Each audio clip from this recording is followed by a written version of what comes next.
အားလုံးကိုနှုတ်ခွန်းဆက်တာပါတယ်အခုဂျပန်လိုဒီကိုကွယ်ပေါ့နော်ဂျပန်လိုဝင်ဒေသနာဝင်ကပြီးမှမြန်မာလိုပြန်ပြီးမှဖြစ်ပါတယ်ဒီနေ့ဖျားခင်ပြင်ဆင်ပေးတဲ့နှုတ်ကပတ်တော်ပေါ့နော်ကျမတို့အတွက်နှုတ်ကပတ်တော်ကတော့တင်ဒီ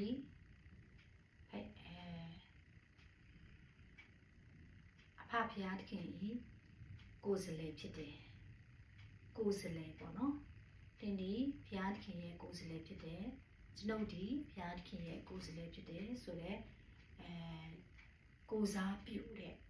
ကိုစားပြုကိုယ်စလေဖြစ်တယ်ဆိုတော့ကောင်းစင်လေးနဲ့ဒီနေ့နှုတ်ကပတ်တော်ကိုအတူတကွစင်ချင်နှလုံးသွင်းကြရအောင်ဒီနေ့တေတော်မှာရှိတော့သားသမီးများညီကိုမောင်မများအွန်လိုင်းမှာကြည့်နေတော့လူငယ်လူရွယ်သားသမီးများပေါ့နော်ယေရှုခရစ်တော်ဖျားကိုယုံကြည်ပြီးထားပြီးကယ်တင်ခြင်းရရှိပြီးပြန်ပြီး best life ပေါ့နော်ပြန်ပြီးနောက်လဲသွားတယ်ပြိုလဲတယ်ပေါ့နော်ဖျားရဲ့အကြံစီတော်ကိုဒါတွေဟာဖျားရဲ့အကြံစီတော်ကိုပုံမှာဖျားထားတဲ့အကြံစီတော်ကိုတိတိကျကျကကနနာနားမလဲလို့ဖြစ်တယ်ကယ်တင်ခြင်းရရင်ရရောပြီးရောတနေ့ကျရင်တော့တည်ရင်တော့ကောင်းကင်နိုင်ငံသွားရမယ်ဆိုတော့ခံယူချက်ပေါ့နော်အဲ့ဒီခံယူချက်နဲ့အသက်တာကိုပေါ့နော်ဒီဘုရားသခင်ဒီကိုယ့်အတွက်ကိုကယ်တင်ခဲ့တာကိုဖန်ဆင်းထားတာဘာအတွက်ဖြစ်တယ်ဆိုတဲ့အရာကိုဒီနေ့အနေငယ်ပေါ့နော်ကျမတို့စင်ချင်နှလုံးသွင်းကြရအောင်ဆိုတော့ဘုရားသခင်ကအားလုံးတည်တယ်လူကိုဖန်ဆင်းတယ်နော်ဘုရားခင်ကလူကိုဖန်ဆင်းရခြင်းရဲ့ရည်ရွယ်ချက်ကသူ့ဖို့ကိုယ်စလဲဖြစ်ဖို့သူ့ရဲ့ကိုယ်စားပြုဖို့ရအတွက်ပေါ့နော်ဖြစ်တယ်ကျမတို့အရင်တုန်းကပေါ့နော်ကျမတို့ငယ်တုန်းကပြောမလားကျမတို့ဒီအရာကိုတိတ်နားမလဲတဲ့အချိန်မှာဘုရားကငါတို့လူတွေကိုဖန်ဆင်းထားတာကယ်တင်ခြင်းရဖို့ဖြစ်တယ်လို့တိခဲ့တယ်ပေါ့နော်ဒါကမမားပါဘူးမမားလည်းမမားဘူးပေါ့နော်ဒါပေမဲ့မပြည့်ဝသေးဘူးနော်ဖယားခင်ကသူ့ရဲ့အကြံစီတော်ကိုရှိတဲ့အတွက်လူကိုဖန်ဆင်းထားတာအဲ့ဒီအကြံစီတော်ကနေကျမတို့ကလွတ်ချော်သွားတဲ့အတွက်ဖယားရဲ့ကယ်တင်ခြင်းကရှိတာပေါ့နော်ကယ်တင်ခြင်းကလည်းလွတ်ချော်သွားတဲ့အတွက်အပြစ်ကျတဲ့အတွက်ဘုံတိုင်းဝုန်းကတိုင်းလှုပ်လိုက်တာမဟုတ်ဘဲနဲ့ဘုရားကကြိုတင်ပြင်ဆင်ပြီးသားလူကိုဖန်ဆင်းတယ်လူဒီအပြစ်မှာကြမယ်သူ့ကိုကြောခိုင်းမယ်ဆိုတာဘုရားကသိတယ်အဲ့ဒီအတွက်သူလည်းကြိုပြီးကယ်တင်ခြင်းကိုလည်းပြင်ဆင်ထားတာဖြစ်တယ်နော်ဆိုတော့လူကိုဖန်ဆင်းရခြင်းရဲ့ဘုရားရဲ့နှလုံးတော်ဘုရားရဲ့မေတ္တာတော်ဘုရားရဲ့ကြိုတင်အကြံစီဟာကယ်တင်ခြင်းတော့မဟုတ်ဘူးကယ်တင်ခြင်းဟာအဲ့ဒီအကြံစီတော်အတွက်ပြန်လည်၍တင်မှတ်ပေးတဲ့အရာဖြစ်ကြောင်းကိုရောက်စီတိုင်းကိုပြောပြချင်ပါတယ်ဒီနေ့ကျွန်မတို့ဟာဖယားသခင်ရဲ့အဖဖယားသခင်ရဲ့ကိုယ်စလဲဖြစ်တယ်ဆိုတဲ့အရာကိုတွားမှာဖြစ်ပါတယ်ဆိုတော့အားလုံးသိတယ်ကျမတို့ဟာလူမှာခန္ဓာ၃ခုရှိတယ်အပိုင်း၃ပိုင်းနဲ့ဖယားသခင်ဖန်ဆင်းထားတယ်เนาะခန္ဓာစိတ်ဝိညာဉ်ဆိုပြီးမှဖန်ဆင်းထားတယ်ကျမ်းစာထဲမှာဒီဖန်ဆင်းထားတဲ့အရာတွေတစ်ပင်ပန်းမှန်တွေနဲ့တိရစ္ဆာန်တွေကိုကြတော့သူတို့နဲ့တူတဲ့အမျိုးတူတဲ့အရာတွေနဲ့ဖန်ဆင်းထားတယ်ဥပမာဆိုရင်ခွေးဆိုခွေးအမျိုးနဲ့တူတဲ့အရာပေါ့နော်အတီးနံဆိုအတီးနံတူတဲ့အရာသူ့မျိုးစိနဲ့တူရှိတယ် sorry နော်လူကိုကြတော့အဲ့လိုမျိုးအမျိုးအစားနဲ့တူအောင်ဖန်ဆင်းထားတာမဟုတ်ဘူး sorry ပဲနော်ဆိုတော့ကျမတို့ဒီနိုင်ငံမှာဆိုရင်ဒီအများအားဖြင့်ကလေးစတင်ကျောင်းထဲမှာရောစတင်တဲ့အခါတွေမှာရောပေါ့နော်ကျမတို့တော်တော်များများအမိခံရတဲ့အရာပေါ့လူဟာရှင်းခါရောလို့ပြောတယ်ရှင်းခါရောဆိုအမြောက်ကနေဆင်းသက်လာတယ်ပေါ့နော်လူကမြောက်ကနေဆင်းသက်လာတဲ့အတွက်မြောက်ရဲ့အတွင်ပြင်တွေလှုပ်ရှားမှုတွေကြည်ပါလားလူနဲ့တူနေတယ်ဆိုတဲ့အရာလေးတွေပေါ့နော်ဆိုတော့အဲ့ဓာတွေကပုံပြင်ဒန္တာကြီးစကားတွေပဲဖြစ်တယ်ဆိုတော့လူကဘယ်ကဖြစ်တာလဲဘလို့ဖြစ်တာလဲဆိုရင်အနှင်းငယ်ကြည့်တဲ့အခါမှာတောင်းချမ်းခန်းကြီး1အငယ်26ကိုကျမတို့ကြည့်ကြရအောင်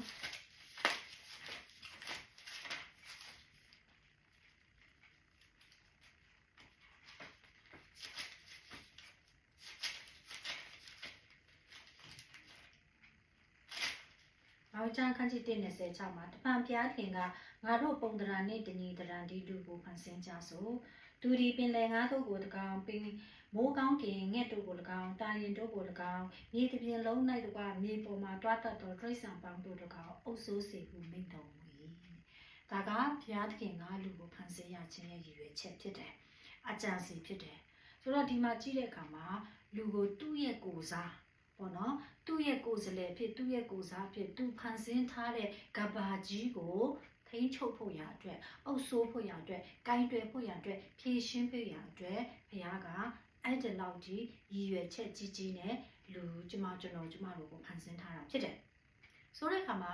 အဲ့ဒီမှာပုံတရံတူတယ်တရံတူတယ်ဆိုတဲ့အရာတရံနဲ့ပုံတရံကိုဖော်ပြထားတယ်အဲ့ပုံတရံဒီကျမတို့ဆိုခတ်တချီပေါ့နော်အဲ့ဒီပုံတရံကအပြင်ပိုင်းပုံတရံကိုပြောတာမဟုတ်ဘဲနဲ့အတွင်းပိုင်းပုံတရံဖြစ်တယ်ပေါ့နော်ပုံတရံတူရမယ်တရံလည်းတူရမယ်ဆိုတော့ဒီမှာကျမတို့အမြဲတမ်းပြောလဲစကားရှိတယ်ပေါ့နော်ဒီကလေးလေးကသူ့ပင်နဲ့တူလိုက်တာနော်သူ့မိနဲ့တူလိုက်တာနော်ဇရိုက်တွေကတူတယ်ကြိုက်တာလည်းတူတယ်ဒီကလေးတွေရဲ့ဗာလဲရီမန်းချက်တွေလည်းအဖေနဲ့တူတယ်နော်အမေနဲ့တူတယ်နော်ဆိုပြီးတော့ကျမတို့ကြားခဲ့ဘူးတယ်ပြောခဲ့ဘူးတယ်မဟုတ်လားအဲ့ဒါကဗာလဲဆိုဒီကလေးဟာသူ့ရဲ့အဖေရဲ့ကိုစားပြုဖြစ်နေကြောင်းကိုတက်တိတ်ပြနေတာဖြစ်တယ်ပေါ့နော်တက်တိတ်ပြနေတာဖြစ်တယ်ဆိုတော့အဲ့ဒီလိုမျိုးပဲဘုရားသခင်ကကျမတို့ကိုဖန်ဆင်းတဲ့အခါမှာသူနဲ့အားလုံးတံတူအောင်တဘောတဘာဝလည်းတူစေချင်တယ်ဥပမာဘုရားသခင်ကခံစားချက်ရှိတယ်ဝမ်းမြောက်ခြင်းရှိတယ်ရွေးချယ်တယ်အဲ့ဒါတွေရှိတယ်လို့လူကိုလည်းဘုရားသခင်ကအဲ့လိုပြင်ဆင်ပေးတယ်နော်ဆိုတော့အခုကျမတို့ရဲ့ attention ချင်းကဘုရားကြိုက်တာမကြိုက်ဘူးတိတ်မကြိုက်ဘူးနော်ဘုရားကြိုက်တာတိတ်မကြိုက်ဘူးဘုရားဝမ်းမြောက်တဲ့ဟာတွေကျမတို့ကတိတ်ဝမ်းမမြောက်ဘူးဘုရားလိုချင်တဲ့ဟာကျမတို့ကတိတ်မလိုချင်ဘူးဆိုတော့ဒါဆိုရင်ကျမတို့ဒီဘုရားသခင်နဲ့မတူဘူးပေါ့နော်ဘုရားနဲ့မတူတဲ့အခါမှာဘုရားရဲ့ကိုယ်စလဲမဖြစ်နိုင်ဘူးပေါ့နော်ဆိုတော့ဒါဥပမာအနေနဲ့ပြောပြတာ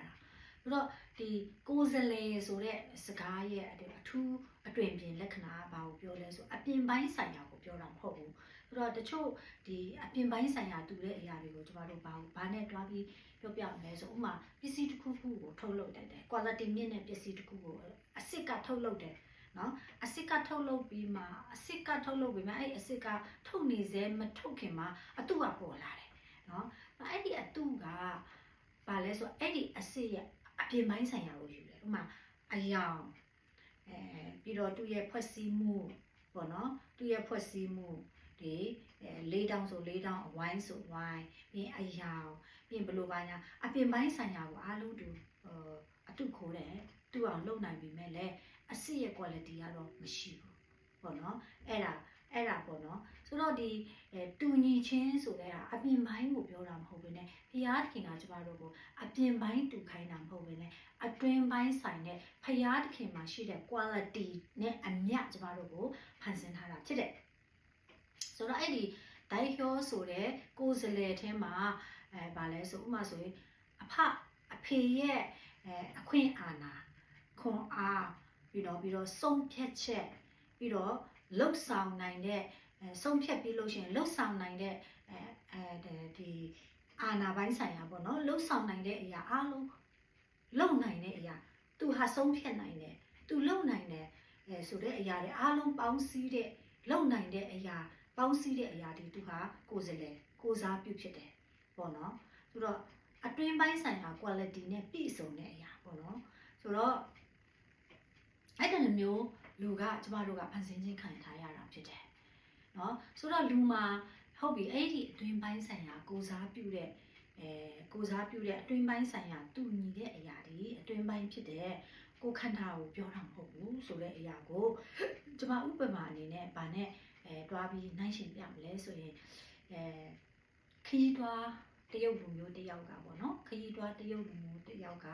ရှေးဟောင်းပစ္စည်းရောင်းတဲ့အရန်တန်ဖိုးရှိတဲ့ရှေးဟောင်းပစ္စည်းရောင်းတဲ့ဈေးတန်းလမ်းရှိမှာပေါ့နော်အဲ့ဒီဈေးတန်းလမ်းကိုသူတွားပြီးမှအမှဆိုင်တစ်ဆိုင်မှာသူဘာတွေ့လဲဆိုရင်ပိုးချင်မြင်စစ်နဲ့ရက်ပြီးမှထုတ်လုပ်ထားတဲ့ဗာလဲ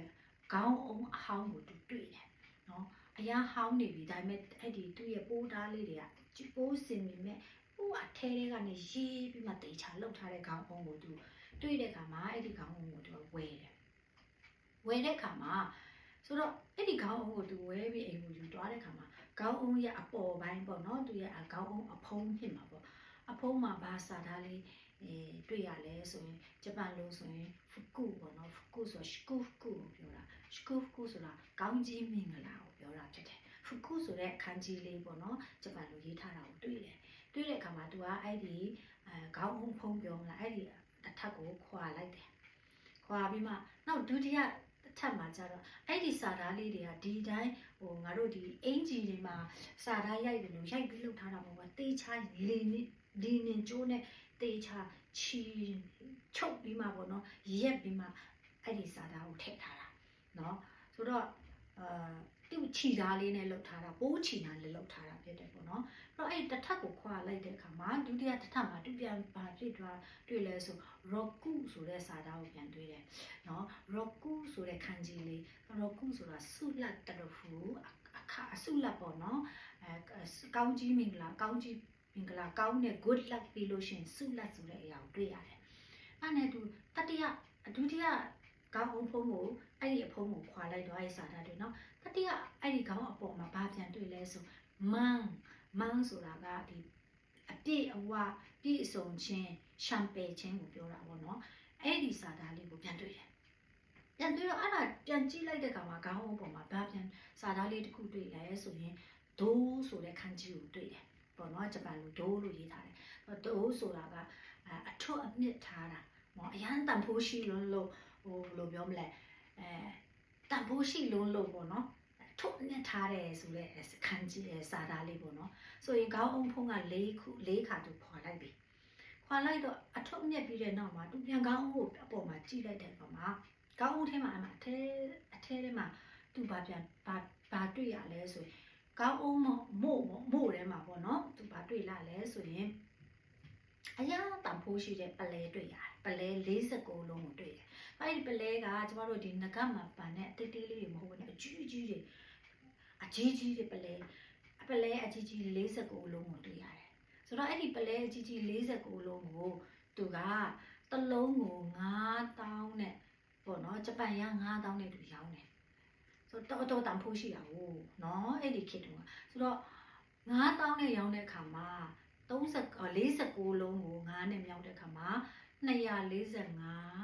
245နီခါကိုယုံကြည်ပေါ့မန်ပေါ့နော်245တောင်း245တောင်းရပါတယ်ဆိုတော့သူဟာအဲ့ဒီခေါင်းအုံးအဖြစ်သူကတကယ်ချမ်းသာသွားတာပေါ့နော်ဆိုတော့အဲ့ဒီခေါင်းအုံးကအဲ့ဒီဒီပေါ့နော်ပစ္စည်းဟောင်းရောင်းတဲ့ဈေးတန်းရန်ကိုဘယ်လိုရောက်လာတာလဲ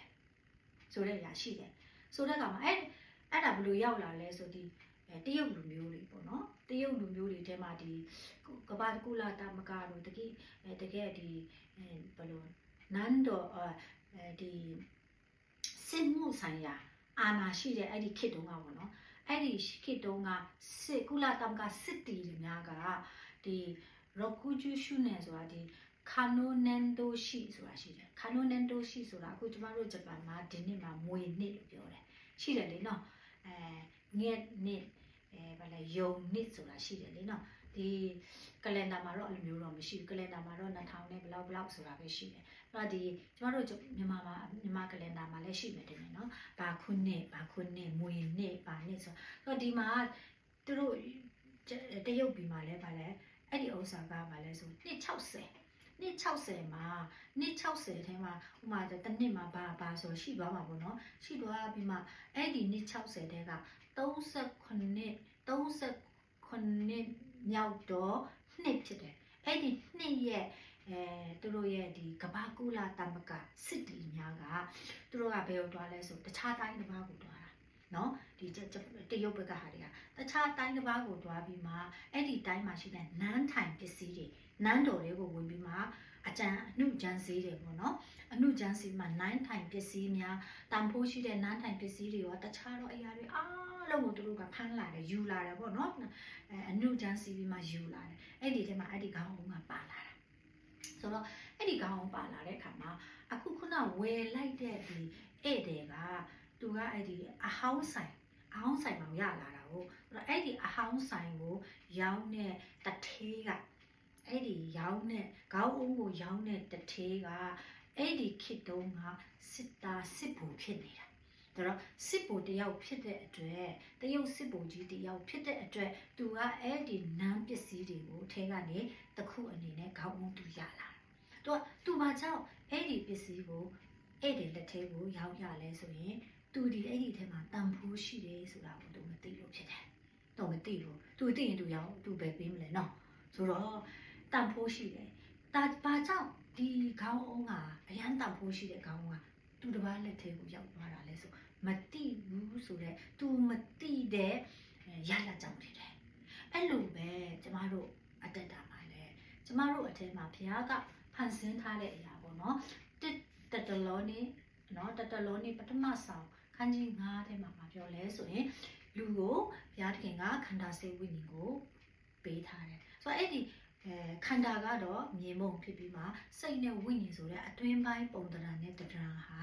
ဘုရားသခင်နဲ့တထပ်တဲ့ထပ်တူပုံတူဆွဲတာတော့မဟုတ်ဘူးတထပ်တဲ့ဖြစ်တယ်ဆိုတဲ့အရာပေါ့နော်ဆိုတော့ဒီပစ္စည်း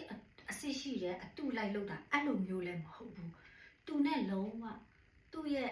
ခံစားချက်နဲ့တူရမယ်နော်သူရွေးချယ်တဲ့အတိုင်းရွေးရမယ်သူကြိုက်တာကိုကြိုက်ရမယ်ဆိုတဲ့အရာလေအားလုံးတထပ်တဲ့တူတဲ့အရာကိုလူကိုဖန်ဆင်းထားတာဒါကြောင့်တင်နဲ့ကျွန်ုပ်ဒီကဘာကြီးမှာလူလာဖြစ်တာဟာနော်ဒီကဘာကြီးမှာလူလာဖြစ်တာဟာတမန်ရှန်ကငါတန်ဖို့မရှိဘူးနော်ငါဘာမှမလုပ်နိုင်ဘူးငါတန်ဖို့မရှိဘူးမဟုတ်ဘူးတင်ရန်တန်ဖို့ရှိတာဖြစ်တယ်တင်မတိလို့နော်တင်မတိတဲ့အတွက်ဖြစ်တယ်လို့နေတာအဖြစ်နဲ့အဖြစ်ထဲမှာကြာစင်းနေသလားအလုံးကြုံဖြစ်နေသလားပေါ့နော်ဒီစိတ်တကြနေသလားတင်မတိလို့ခုနကစစ်ဗိုလ်ကြီးဟာမတိလို့ကောင်းအောင်တန်ဖိုးရှိတဲ့အရာကိုတူတော်လက်ထက်ရောက်သွားတယ်ကျွန်ုပ်တို့ကျမတို့လည်းဖျားခင်ကိုပြီးထားတဲ့တန်ဖိုးရှိတဲ့အရာအထဲမှာမရှိတဲ့အခါမှာကျမတို့ဘဒုလက်ထဲရောက်နေလဲရန်သူလက်ထဲမှာရောက်နေတာဖြစ်တယ်နော်ရန်သူကကျမတို့ကိုကြိုက်တယ်လို့မွေနောက်တယ်နော်မဆာဖျားနဲ့ပတ်သက်လာလို့ရှိရင်မဆာငါစီဘူးမျက်စိမပွင့်စေဘူးပေါ့နော်အခြားသောအရာတွေနဲ့ပဲသူတို့လက်ထဲကိုရောက်သွားတယ်ဆိုတော့သူတို့ကချမ်းသာနေတယ်ဆိုတော့တနည်းအားဖြင့်ပြောမယ်ဆိုရင်ရန်သူဟာကျမတို့အတက်တာကိုကြားတယ်လို့မွေပြီးမှကျမတို့ရဲ့တန်ဖိုးရှိတဲ့အရာတွေကိုသူဘာဖြစ်သွားလဲလူယူเนาะကျမ်းစာထဲမှာပြောလဲတခိုးဒီခိုးချင်းတက်ချင်းဖြစ်စီချင်းကလာတယ်ကျမတို့ကိုတန်ဖိုးရှိတဲ့အရာကိုခိုးယူနေတာကျမတို့အတွေးတွေကိုကျမတို့အကြံစီတွေကိုကျမတို့ရည်မှန်းချက်တွေကိုကျမတို့ရဲ့ပန်းတိုင်တွေကိုဖျက်ဆီးနေတာဖြစ်တယ်ဒါကြောင့်ဒီမှာရှိတဲ့စစ်ဗိုလ်ကြီးကဲတော့မဟုတ်ပဲနဲ့တင်မှာရှိတဲ့ဝိညာဉ်ဒီမှာဘုရားခင်ကပေးထားတဲ့ခန္ဓာစိတ်ဝိညာဉ်သုံးမျိုးစလုံးဟာသူ့အရာနဲ့သူ့အပိုင်းနဲ့သူတာဝန်ဝတ္တရားရှိကြတယ်ဥပမာခန္ဓာပိုင်းဆိုရင်ဘုရားဖန်ဆင်းထားတဲ့ရုပ်ပိုင်းဆိုင်ရာတွေကိုထိတွေ့ပြီးမှလက်ခံရရှိဖို့ဖြစ်တယ်နော်ဘုရားဖန်ဆင်းထားတဲ့ရုပ်ပိုင်းဆိုင်ရာရှိတယ်လေနော်အဲ့ဒါတွေကိုထိတွေ့မယ်၊ကြိုင်ကြည့်မယ်ပြီးလို့ရှိရင်ခန္ဓာအတွက်ရယူဖို့ရန်အတွက်သူ့ရဲ့တာဝန်ဖြစ်တယ်ဒီခန္ဓာရဲ့လှုပ်ဆောင်ခြင်းနောက်တစ်ခုစိတ်ပိုင်းဆိုင်ရာစိတ်နဲ့ပတ်သက်တယ်ပေါ့နော်အဲ့ဒါကြတော့ကျမတို့ရဲ့ဒီအတွေးခေါ်ပိုင်းဆိုင်ရာစိတ်ပိုင်းဆိုင်ရာခံစားချက်ချစ်တယ်မချစ်ဘူးမုန်းတယ်မမုန်းဘူးဆိုတဲ့အရာတွေကအစပေါ့နော်အဲ့ဒီစိတ်ပိုင်းဆိုင်ရာအရာတွေကိုကျမတို့ကဘာလုပ်လဲအဲ့ဒီစိတ်နဲ့ခံစားဖို့ရအတွက်ဒါစိတ်ရဲ့လှုပ်ဆောင်ခြင်းနောက်တစ်ခုဝိညာဉ်ကြတော့မတူပြန်ဘူးဝိညာဉ်ကြတော့ဗာလဲဆိုရင်ကျမတို့ဟိုဖတ်ကြည့်ရအောင်နော်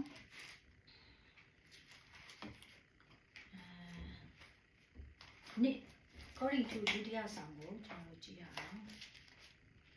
ဒုတိယဆောင်အခန်းကြီး4အငယ်9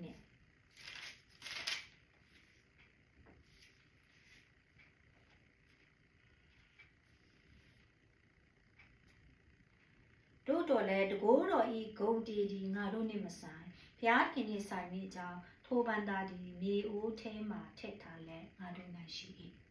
ဒီထဲမှာဗာပြောလဲဆိုရင် ထိုဘန္တာဆိုတဲ့အရာရဲ့မြေအိုးဆိုတဲ့အရာရဲ့ပေါ့နော်ထိုဘန္တာဒီမြေအိုးထဲမှာထည့်ထားလက်ငါတို့၌ရှိတယ်ဆိုတော့အဲ့ဒီမှာကျမတို့အထဲမှာတန်ဖိုးရှိတဲ့ဘန္တာရရှိဖို့ရန်လက်ခံရရှိဖို့ရန်အတွက်မြေအိုးကျမတို့ရဲ့ကိုယ်ခန္ဓာဒီမြေအိုးနဲ့လုပ်တယ်မြေနဲ့လုပ်တယ်ဒီကိုယ်ခန္ဓာမြေအိုးထဲမှာတဲ့ထည့်ထားပေးတယ်နော်အဲ့ဒီဝိညာဉ်ဟာဘာထည့်ဖို့လဲဆိုရင်ဝိညာဉ်ရဲ့လုပ်ပိုင်းလုပ်ရမယ့်အပိုင်းကဏ္ဍကကြတော့ဘာလဲဆိုရင်အသက်ရှင်တော်ဖျားတဆူဒီတော်ဖျားကိုထိတွေ့မယ်၊ကင်တွေ့မယ်၊မီးစမ်းမယ်ထိုဖျားတခင်ကိုထဲ့ခံရအဖြစ်ကျမတို့ကိုဗာလဲထဲ့ခံရခွက်အနေနဲ့ကျမတို့ကိုအဲ့ဒီဝိညာဉ်ကိုပေးထားတာဖြစ်တယ်ဒါဝိညာဉ်ရဲ့လှုပ်ဆောင်ချက်ပေါ့နော်ဒါကြောင့်ခန္ဓာစိတ်ဝိညာဉ်ဒီသူ့အပိုင်းနဲ့သူလှုပ်ဆောင်ချက်ရှိတယ်နော်လှုပ်ဆောင်ချက်ရှိတယ်ဆိုတော့ခုနကတော့ကျမတို့ဒီစစ်ဘိုလ်ကြီးပေါ့နော်စစ်ဘိုလ်ကြီးဟာသူ့လက်ထဲမှာရှိထားတဲ့ဒီခေါင်းအုံးတန်ဖိုးရှိတဲ့ခေါင်းအုံးကအထဲမှာတန်ဖိုးရှိမှမတည်တဲ့အတွက်သူ့ဘာလက်ကိုရောက်သွားတယ်အဲ့ဒီလိုပဲကျမတို့အသက်တာကိုကျမတို့အသက်တာမှာကျမတို့မှာဘုရားသခင်အရာတန်ဖိုးရှိတဲ့အရာကိုထည့်ထားပေးတယ်အဲ့ဒီအထက်ပို့ပြီးတန်ဖိုးရှိတဲ့အရာကဘာလဲဆိုရင်တင်ယုံကြည်သူတယောက်ဖြစ်ခဲ့တယ်ဆိုရင်ကျွန်ုပ်ဟာယုံကြည်သူတယောက်ဖြစ်တယ်တင်ယုံကြည်သူတယောက်ဖြစ်တယ်ဆိုရင်ကျွန်ုပ်တို့ထဲမှာပို့၍တန်ဖိုးရှိတော့ဗန္တာရှိတယ်အဲ့ဒါဒီတရှင်တော်ဝိညာဉ်တော်ဖြစ်တယ်နော်တရှင်တော်ဝိညာဉ်တော်ဖြစ်တယ်ဆိုတော့တင်တဲ့ကျွန်ုပ်ဟာအထဲထဲမှာဝိညာဉ်တော်ကိုမလုပ်ထားတာလဲတည်ဆောင်နေတာနော်ဖယားကိုကျမတို့ကတည်နေတာဘယ်ကိုတည်မလဲဘယ်တော့တည်နေတာဘာဖြစ်လို့လဲတင်ယုံကြည်သူတယောက်ဖြစ်ရင်ပြောတာနော်တင်ယုံကြည်သူတယောက်ဖြစ်တယ်ဆိုရင်တရှင်တော်ဝိညာဉ်တော်ကိုကျမတို့ကထိုင်ရင်လဲတည်တယ်သွားရင်လဲတည်နေတာဈေးဝယ်ရင်လဲသူကပါတာဖြစ်တယ်ဒါဆိုရင်အပြစ်လုပ်ရင်လဲပါတာပဲနော်ဒါကြောင့်မို့အဲ့ဒီဘန္တာဒီဟူတော့အသက်ပေါ့နော်ဖရားရဲ့အသက်အခုဒီခေတ်နဲ့ပြောမယ်ဆိုရင်တရှင်တော်ဝိညာဉ်တော်အသက်ပေါ့နော်ဆိုတော့အဲ့ဒီအသက်ကိုကျမတို့ကပိုင်ဆိုင်ထားတာဖြစ်တယ်နော်ထာဝရအသက်ပေါ့ထာဝရအသက်ပေါ့နော်ဖန်ဆင်းခံမဟုတ်တဲ့အသက်ဆိုတော့ထာဝရအသက်မရသေးတဲ့သူတွေကြတော့ဖန်ဆင်းခံအသက်ပဲရှိသေးတယ်အခုကျမတို့ကကြတော့ဖန်ဆင်းရှင်ရဲ့အသက်ကိုရရှိပြီတင်နဲ့ကျွန်တော်ဟာဖန်ဆင်းရှင်ဆိုတဲ့ဖန်ဆင်းရှင်ရဲ့အသက်ဖန်ဆင်းခံမဟုတ်ဘဲနဲ့ဖန်ဆင်းရှင်ရဲ့အသက်ဆိုတဲ့ထာဝရအသက်ကိုရရှိပြီဖြစ်တယ်ထာဝရဆိုတာဘာကိုပြောတယ်လဲဆိုရင်ကျမတို့ထာဝရဆိုတဲ့တွင်ပြင်လက္ခဏာကိုကြည့်မယ်နော်ထာဝရဆိုတော့အော်နောင်ငါတို့တည်ရင်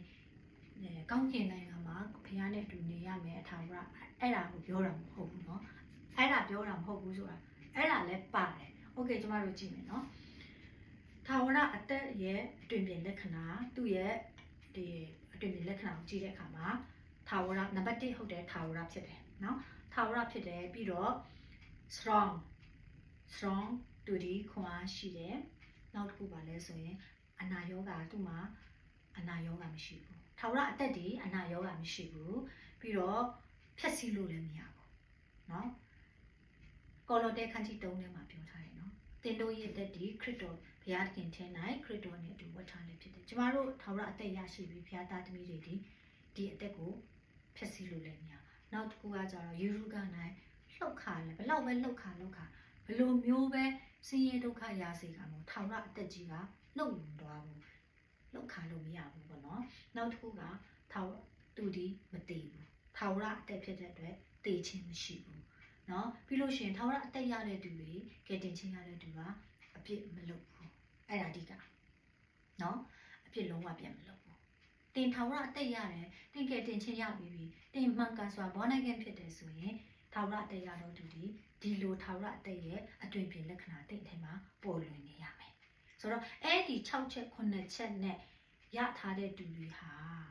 ဖယားသခင်ရဲ့ဗာလဲကိုစားပြုအနေနဲ့ဖယားသခင်ကဒီလောကမှာထားတာဖြစ်တယ်ဒါဒီကျမတို့ဒီအဖဖယားသခင်ရဲ့ကိုစားပြုဆိုတော့အာဒမ်ကိုစပြီးဖန်ဆင်းတဲ့အခါမှာ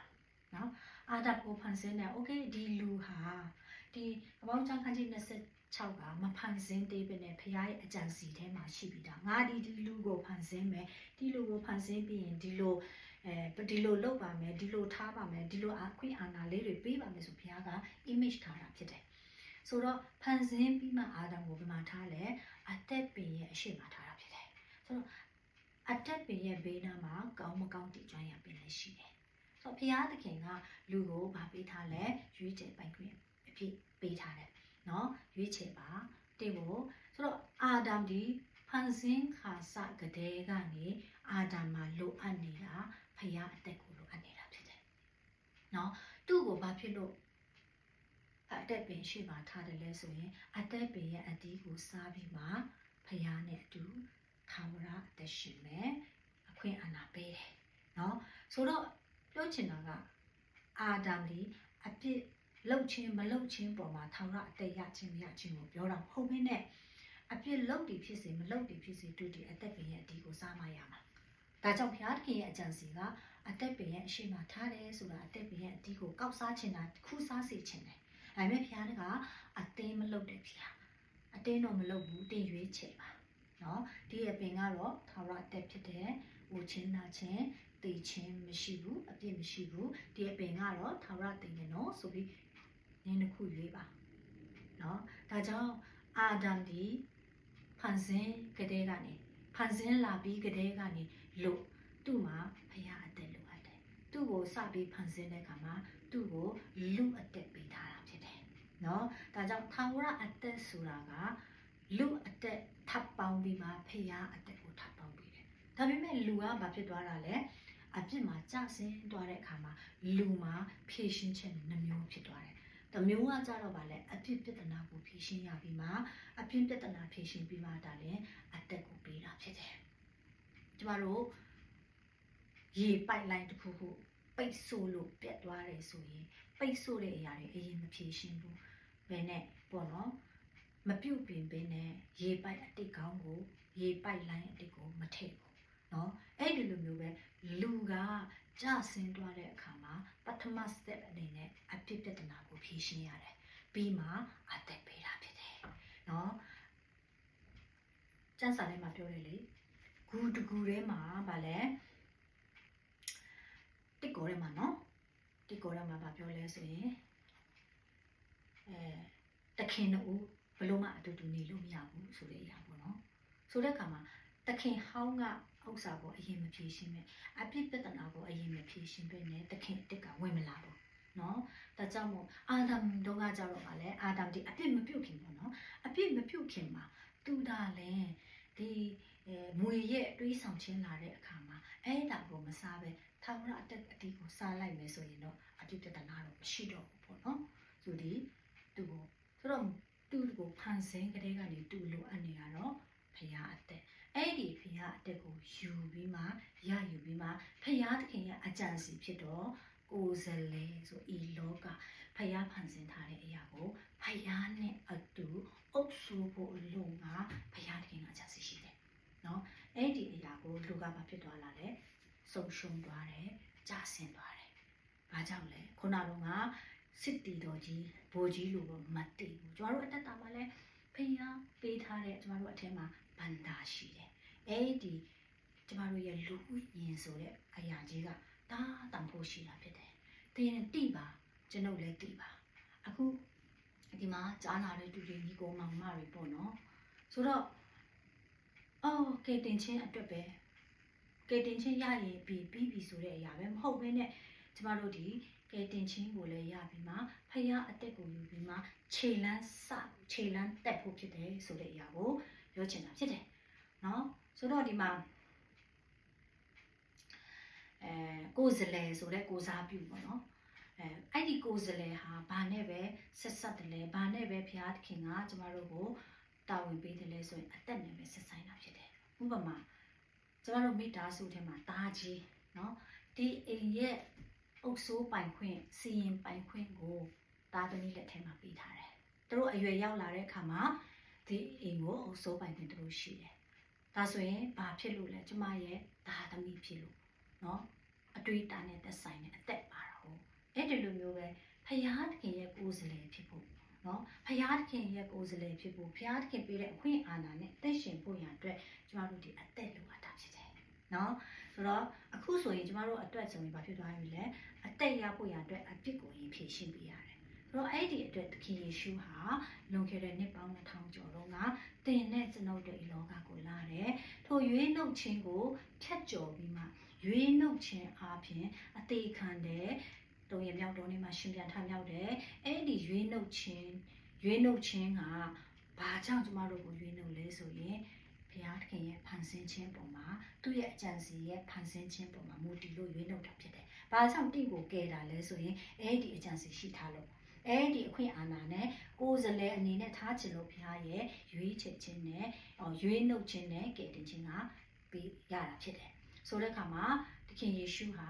တင်နဲ့ကျွန်ုပ်တွေပါလဲကဲတင်ဖို့ရန်အတွက်ဒီလောကကိုလာတယ်။နော်လက်ဝါးကတိုင်မှာကဲတင်ပြီးသွားပြီ။နော်တင့်ရဲ့အပြစ်အတွက်ကားတိုင်ကဖြည့်ရှင်းပြီးသွားပြီ။ကားတိုင်ဒီရွေးနှုတ်တဲ့အတွေးတွန်းတာတင်ပထမပြဿနာအပြစ်ရဲ့ပြဿနာကိုကားတိုင်ကဖြည့်ရှင်းတယ်ရှင်ပြန်ထမြောက်ခြင်းအပြင်တင်ကိုဖခင်ရဲ့အသက်ကိုပေးပြီးသားဖြစ်တယ်ဆိုတော့တင်အဲ့ဒီအရာကိုဘလို့နည်းအပြင်ရယူမလဲဆိုရင်ယုံကြည်လက်ခံခြင်းအပြင်ရယူတာဖြစ်တယ်ဆိုတော့ဒီမှာတင်နဲ့ကျွန်တော်ကဲတင်ချင်းရပြီအပြစ်ခွင့်လို့ခြင်းခံရပြီအပြစ်ခွင့်လို့ဖို့တက်တခုတည်းမဟုတ်ဘူးကဲတင်ချင်းပေးရပြီမှအိုးထာဝရကောင်းကင်သွားမယ်ဆိုတဲ့အရာတစ်ခုပဲမဟုတ်ဘူးနဲ့ဤလောကကဘာကြီးမှာလှုပ်ရှားရည်အများကြီးရှိတယ်ဆိုတော့ဒါဆိုရင်ဘာကြောင့်ဘုရားသခင်ဟာကျမတို့ကိုကိုးစားအနေနဲ့ထားတာလဲဆိုရင်လိလာတလောက်တော့ပေါ့နော်သဘောပေါက်တလောက်တော့ပထမအချက်အနေနဲ့ဘုရားသခင်ရဲ့အကြံစီကအရင်ကတည်းကနေရှိတယ်အဖက်ခန်းကြီး1အငယ်4ထဲမှာ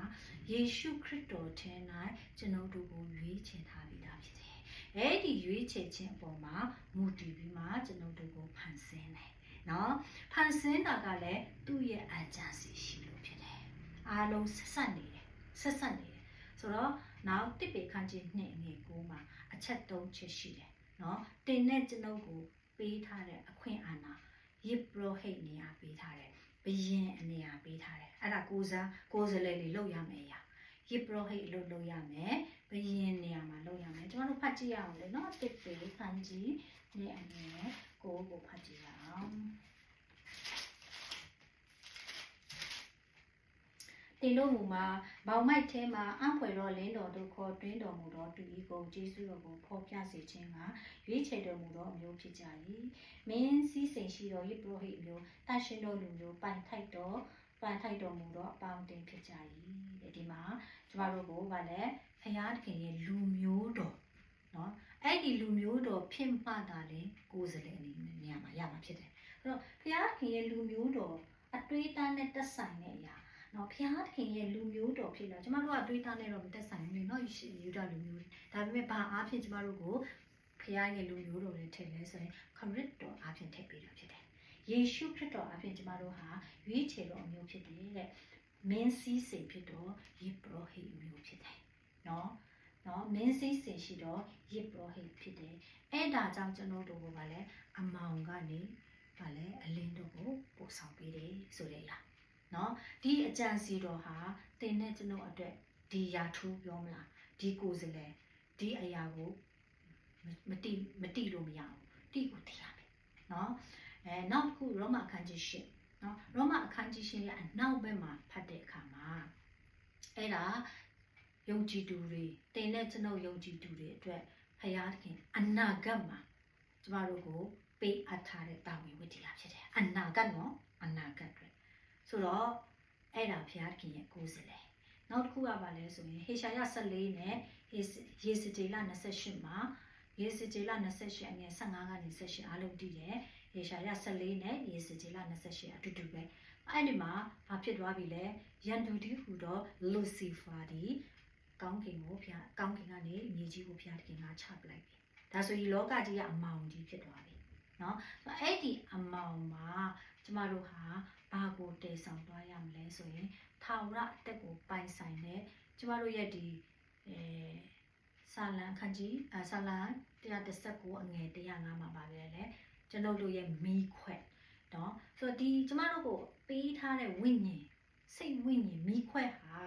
ဤလောကကိုမီးအလင်းအဖြစ်တည်ဆောင်သွားဖို့ရန်အတွက်ပေးထားတာဖြစ်တယ်ပေါ့နော်ဆိုတော့ဒီမှာခုနကပေါ့နော် ဒီရန်သူကရှိနေတဲ့အတွက်အဲ့ဒီရန်သူရဲ့အခွင့်အာဏာကိုလှုပ်ဆောင်နေတဲ့သူ့ရဲ့လှုပ်ရက်တွေကိုကျမတို့ကဘာအနေနဲ့ကိုစားပြုအနိုင်ယူရမလဲဆိုရင်ခရစ်တော်ရဲ့အောင်မြင်ခြင်းအပေါ်မှာမူတည်မယ်ခရစ်တော်ရဲ့ကားတိုင်းပေါ်မှာအောင်မြင်ပြီးသွားပြီအဲ့ဒီအောင်မြင်ခြင်းထဲမှာကျွန်တော်တို့အတင်းတော်ကိုပေးထားတယ်အဲ့ဒီအပေါ်မှာမူတည်ပြီးမှရန်သူကျမတို့ကိုချဲလဲနေတယ်သူများဟိုမယုံကြည်သူတွေအပြစ်လုပ်တယ်သူရန်သူချဲလဲသူရန်သူတွေးဆောင်နေပြီပြောနေကိုပါမနဲ့မိုးလင်းကလေးကနေရန်သူကျမတို့ကိုဘယ်နေရာမှာတွေးဆောင်နေပြီလဲအဲ့ဒါအရာကိုကျမတို့ကကိုယ်စလဲလို့ပြောတဲ့အခါမှာအခွင့်အာဏာကိုတုံးပြီးမှရန်သူကိုဘာလုပ်ရမလဲရင်ဆိုင်ရမှာဖြစ်တယ်အဲ့ဒီအချိန်မှာတခြားလူမပြောနဲ့ကိုဟာတနေ့မှာ24နာရီမှာဘယ်အချိန်မှာရန်သူကျမတို့ကိုနိုင်နေပြီလေအဲ့ဒီအချိန်မှာကိုတွေကဘာလုပ်မလဲဖျားပေးထားတဲ့ကိုယ်စလဲငါဖျားရဲ့ကိုယ်စလဲဖြစ်တယ်ဆိုတဲ့အနာနဲ့ရက်တည်ပြီးမှရန်သူကိုချိန်မုံဖို့ဖြစ်တယ်ချိန်မုံတယ်ပြောတဲ့အခါမှာကျမတို့ကတွားတိုက်ခိုင်းတာမဟုတ်ဘူးနော်သူဟာရှုံးနေပြီသားဖြစ်တယ်ဖျားကတိုက်ပေးပြီးသားဖျားသခင်ယေရှုခရစ်တော်ရဲ့လက်ဝါးကတိုင်ရဲ့တေချင်းတရားကိုအောင်မြင်ခြင်းပေါ်မှာမိဝဲပြီးမှမိခိုပြီးမှတိုက်ခိုက်ဖို့ဖြစ်တယ်တိုက်ခိုက်တယ်ဆိုတာကြွေးကြော်ဖို့ဖြစ်တယ်ဆိုတဲ့အရာပေါ့နော်ဆိုတော့ဒီဘုရားခင်ရဲ့ကိုးစားဟာဒီကဘာမြေကြီးအတွက်ကျမတို့ကဒီကဘာမြေကြီးမှာကိုးစားပြုအသက်ရှင်ရမှာဖြစ်တယ်ဟိုတည်ပြီးမှမဟုတ်ဘဲနဲ့ယခုတင်နေကျွန်ုပ်ဒီဤလောကရဲ့ဗာလဲကိုးစားပြုဖြစ်တယ်ကိုးစလဲဖြစ်တယ်ကိုးစလဲဆိုတာသိတယ်နော်ကုမ္ပဏီတစ်ခုမှာတထေးမတွားနိုင်လို့ကုမ္ပဏီတစ်ခုလုံးရဲ့ကိုးစားပြုနေနဲ့တွားတာတို့အလုံးဆုံးပြတ်ပိုင်ခွင့်ရှိတယ်ဟိုကတည်င်းတွေယူလာပိုင်ခွင့်ရှိတယ်အလောက်ထိတင်နေကျွန်ုပ်ကိုဘုရားသခင်ကအဲ့ဒီကိုးစားပြုဖြစ်ပေးထားတာဖြစ်တယ်ဆိုတဲ့အရာကိုအလုံးကိုရောက်စီတိုင်းကိုအားပေးခြင်းပါတယ်ဒါကြောင့်ဒီနေ့ဒီနှုတ်ကပတ်တော်အဖြစ်ပေါ့နော်ခွန်အားရတယ်ခွန်အားရယုံတယ်မဟာပဲနဲ့ကျမတို့ဘယ်နေရာမှာရက်တည်နေတယ်လဲရက်တည်နေရအရာကနေလှည့်ပြန်ပြီးမှဖယားတခင်ကကိုတန်ဖိုးရှိတဲ့ရောက်ပေးထားတယ်အဲ့ဒီတန်ဖိုးရှိတဲ့ကငါမတိတဲ့အတွက်ရန်သူလက်ထဲမှာငါရောင်းပလိုက်တယ်မွေနဲ့ရောင်းတဲ့အချိန်နဲ့ရောင်းတယ်မဟုတ်ဘူးလားအဲ့ဒါကိုငါအရာပြန်ယူမယ်ဆိုပြီးမှနောင်တနဲ့ဘုရားသခင်ရှိပြန်လဲလာပါလူငယ်လူရွယ်များလောကကြီးဒီအင်မတန်မှဆိုးရွားလာပါပြီเนาะတစ်နှစ်မှာဘုရားသခင်ပေးထားတဲ့ဗျာဒိတ်အနည်းဆုံး2ခု3ခုတော့လောက်ကတော့ပြည့်စုံလာပြီပေါ့နော်ဘုရားသခင်ဒီသူပြန်လဲကြွလာတဲ့အခါမှာဘာတွေဖြစ်မလဲဆိုတာပြည့်စုံလာပြီဖြစ်တယ်ပေါ့နော်ဒါကြောင့်လူငယ်တွေဒီတိုင်းမနေပါနဲ့တမန်ရှန်ကမနေပါနဲ့အလုံးမလုံးနဲ့လို့ပြောဘူးနော်အလုံးထဲမှာဘယ်လိုနေရမလဲငယ်ချင်းတွေနဲ့စကားပြောတဲ့အခါမှာဘယ်လိုနေရမလဲဘယ်လိုစကားပြောရမလဲဖယားတခင်တင်ဟာတငယ်ချင်းတွေနဲ့ပျော်ပါပြီးစကားပြောတဲ့အချိန်မှာလဲခရစ်တော်လာနိုင်တယ်အလုံးလုံးနေတဲ့အချိန်ခါမှာလဲခရစ်တော်လာနိုင်တယ်အိတ်နေတဲ့အချိန်မှာလဲခရစ်တော်လာနိုင်တယ်နော်အပြစ်လုပ်နေတဲ့အချိန်မှာလဲခရစ်တော်လာနိုင်တယ်ဒါကြောင့်တမာတတိရှိပါတမာတတိရှိပြီးလှုပ်ထဲမှာမိသားစုထဲမှာငါဟာဖယားသခင်ရဲ့ကိုးစားဖို့ဖြစ်တယ်နော်ငါဒီဖယားသခင်အဖဖယားသခင်ရဲ့ကိုးစားပြုကိုယ်စလဲအနေနဲ့ဤလောကကိုစေလွတ်တာပါလားကိုယ်စလဲအနေနဲ့ဤလောကကိုရောက်လာတာပါလားဆိုပြီးမှကိုပြန်လဲ remind ပေးပါတတိပေးပါတိပါနော်ကျမတို့ဒီကိုကြိုက်တဲ့လမ်းကိုတွားချင်တဲ့ကိုကြိုက်တဲ့အရာတွေကိုပဲမရွေးချယ်လိုက်ပါနဲ့တင်းရဲ့ဆုံးရှုံးခြင်းတွေတအားကြီးမားတာဖြစ်တယ်ကျွန်ုပ်ရဲ့ဆုံးရှုံးခြင်းတွေတအားကြီးမားတာဖြစ်တယ်ကဲတင်ချင်းဆုံးရှုံးခြင်းကိုပြောတာမဟုတ်ဘူးနော်နားလေတဘောပေါက်ကိုဖယားသခင်ဟာတင်းကိုရွေးနှုတ်ထားတာတင်းကိုကဲတင်ထားတာဒီမူလဖန်ဆင်းခြင်းအပေါ်မှာမူတည်ပြီးဖြစ်တယ်ကိုတော့အတွက်ဖယားအတွက်ကိုစားပြုထားတာဒီနေ့ကဘာပေါ်မှာအသင်းတော်တွေရှိတယ်ဒီအသင်းတော်ဒီဘုရားရဲ့အင်္ဂါအဖြစ်ကိုစားပြုထားတာဖြစ်တယ်ဒီအသင်းတော်ကိုကြည့်ပြီးမှကောင်းကင်အဖရဲ့ဥကောင်းရှိပါလားဆိုတာသဘောပေါက်ရမယ်ပေါ့နော်ဒီအသင်းတော်မှာရှိတဲ့ယုံကြည်သူတွေအမှုတော်ဆောင်တွေကြည့်ပြီးမှ ကိုကြည့်ပြီးမှတို့ပတ်ဝန်းကျင်ကြီးတွေကျတို့ဂျပန်နိုင်ငံကြီးတွေအော်တို့ဖျားဟာတကယ်အသက်ရှင်ပါလားတကယ်ရှိပါလားဆိုတဲ့ဦးကောင်းကိုတော်ကိုမြင်ဖို့ရန်အတွက်ကိုစားပြုထားတာဖြစ်တယ်ဒါပေမဲ့ယခုကျမတို့လူငယ်ဖြစ်တော့ကျမတို့ဟာဒီအတိုင်းမနေတော့ဘူးအတင်းတော်မှလည်းကမောက်ကမတွေဖြစ်နေပြီနော်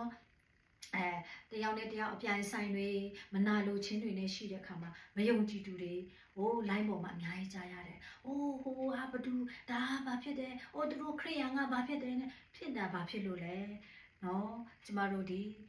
ရဲ့ယက်တီယာဦးတီယာဒီအဲ့ဒါမဟုတ်ပါဘူး။ကျမတို့ရဲ့ဦးတီယာဒီဖယားတခင်ရဲ့ကိုးစားပြုဖြစ်တယ်။ဖယားတခင်ရဲ့ကိုးစားပြုဖြစ်အသင်းတော်ဆိုတဲ့ခရစ်တော်ရဲ့ကိုအင်္ဂါကိုဒီလောကကြီးမှာတည်ဆောက်ပေးတာဖြစ်တယ်။တင်းနေကျွန်တော်ခရစ်တော်ရဲ့ဖယားခင်ရဲ့အဖဖယားရဲ့ကိုယ်စလဲဖြစ်တယ်လူငယ်တွေပြန်လာပါဖျားရှင်ကောင်းချီးပေးပါစေ